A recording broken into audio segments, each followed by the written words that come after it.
Shalom, salam sejahtera bagi kita semua. Perkenalkan, nama saya Feder Timothy Simbolon dari kelas 11 TKJ Telkom. Di sini saya akan presentasikan materi pendidikan agama Kristen dan budi pekerti kelas 11 mengenai kebudayaan dan iptek sebagai anugerah dari Allah. Jadi, di kehidupan kita tidak akan pernah terlepas dari kebudayaan dan teknologi.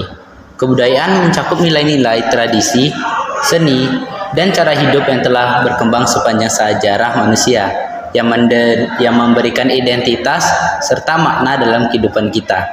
Di sisi lain, teknologi ini membawa inovasi dan pengetahuan sehingga manusia dapat memahami serta menguasai alam semesta, juga meningkatkan kualitas hidup.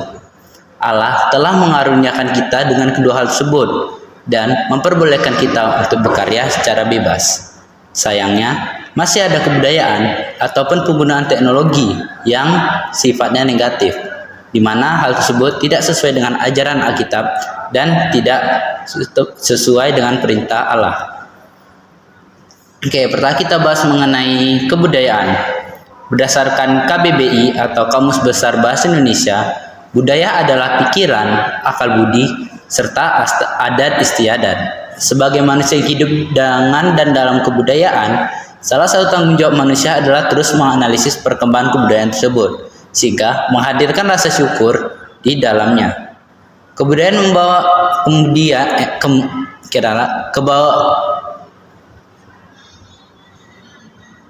Kebudayaan membawa manusia pada aktivitas kehidupan sehari-hari dengan nilai yang harus disikapi dengan baik. Jika salah menggunakan nilai budaya, maka salah pula juga hidupnya di kehidupan manusia.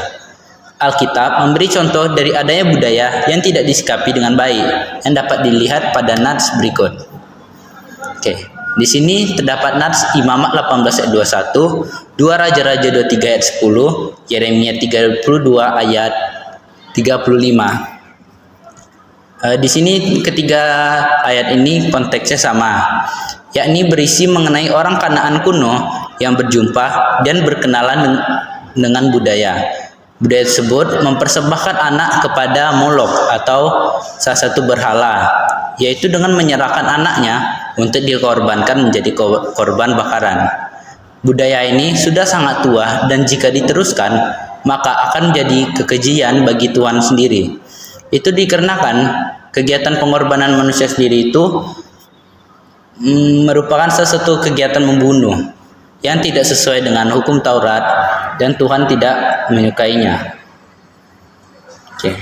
Di Indonesia pun masih banyak budaya yang memang harus dihindari, seperti pemujaan terhadap barang-barang keramat, penyembahan ke berbagai tempat atau kuburan khusus, pengorbanan manusia, kanibalisme, dan sebagainya.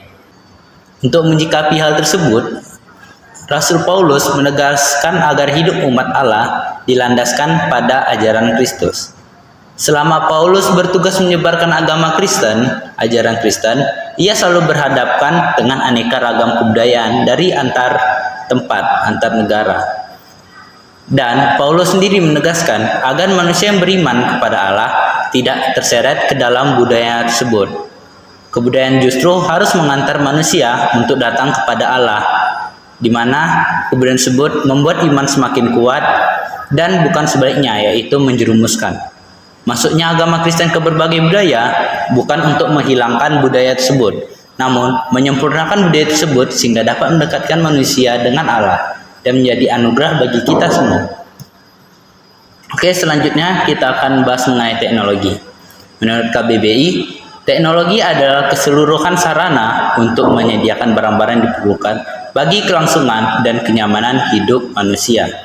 Teknologi akan selalu berubah menjadi lebih canggih, mengikuti zaman yang akan selalu maju, sehingga kita harus dapat memanfaatkan teknologi tersebut dengan maksimal dan tetap menjaga teknologi pada fungsinya. Sebagai contoh, kita semua tahu salah satu tokoh yang bernama Thomas Alva Edison, di mana dia merupakan penemu lampu bola pijar. Di mana lampu bola pijar itu lebih efisien daripada lampu minyak atau semacamnya yang boros dan memerlukan biaya lebih. Nah, lampu itu digunakan untuk penerangan di malam hari hingga sekarang. Hal tersebut merupakan suatu anugerah dari teknologi untuk hidup manusia sampai saat ini. Dari kitab Amsal 1 ayat 5, kita dapat baca, baiklah orang bijak mendengar dan menambah ilmu, dan baiklah orang yang berpengertian memperoleh bahan pertimbangan. Dari situ kita diingatkan bahwa menambah ilmu pengetahuan merupakan sebuah langkah yang perlu dilakukan, serta pemahaman tentang perkembangan ilmu pengetahuan itu harus disertai dengan pertimbangan.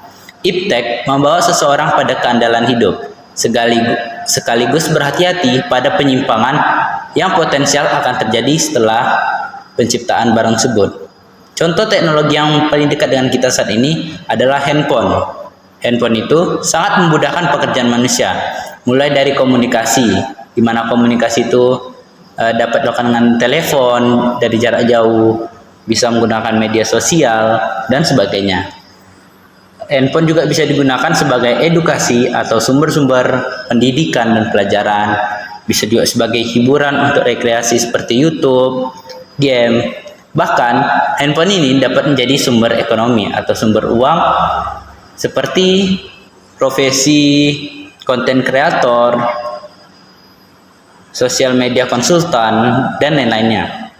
Namun, di balik itu, banyak juga yang perlu diperhatikan dalam penggunaannya, karena masih banyak sumber hal negatif dari handphone, seperti banyaknya hoax atau fitnah, cyberbullying, cybercrime, pornografi, radikalisme, ujaran kebencian, dan sebagainya. Pola dan cara pengembangan iptek pernah berkembang pada masa perjanjian lama, tepatnya pada masa Nabi Musa. Di masa itu, Nabi Musa beserta orang-orang di sekelilingnya melakukan karya dengan teknologi tinggi dan melakukan proses pembangunan secara luar biasa, yakni mereka membangun Bait Allah.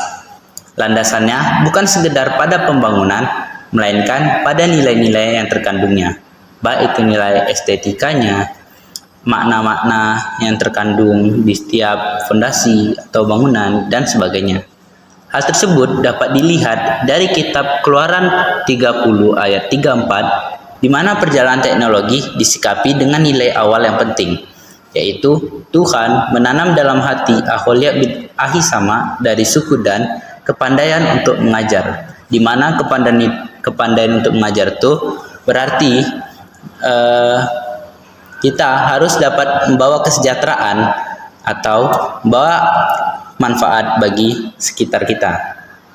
Dari situ kita dapat mengambil bahwa dalam membuat karya kita harus memiliki tujuan untuk membawa dampak positif bagi masyarakat, membawa manfaat dan memberikan kesejahteraan bersama atau orang lain. Dari presentasi saya sebelumnya terdapat suatu kesimpulan, yakni kebudayaan telah melahirkan nilai dan kultur kehidupan, serta teknologi telah membawa manusia pada temuan-temuan yang patut disyukuri. Kebudayaan dan teknologi ini merupakan anugerah dari Allah yang memberi dampak bagi perkembangan hidup manusia. Oleh karena itu, penting bagi kita untuk memahami bahwa apapun perkembangan iptek dan kebudayaan yang kita jumpai, tanamlah hikmat Allah sehingga iptek dan kebudayaan tidak membawa kita kepada hal-hal yang jauh dari Tuhan. Bersikaplah kritis terhadap kedua hal tersebut dan bersyukurlah dengan Tuhan yang telah menganugerahkannya kepada kita. Cukup sekian dari presentasi saya. Saya mohon maaf bila ada kesalahan kata atau salah penulisan. Sekian, terima kasih.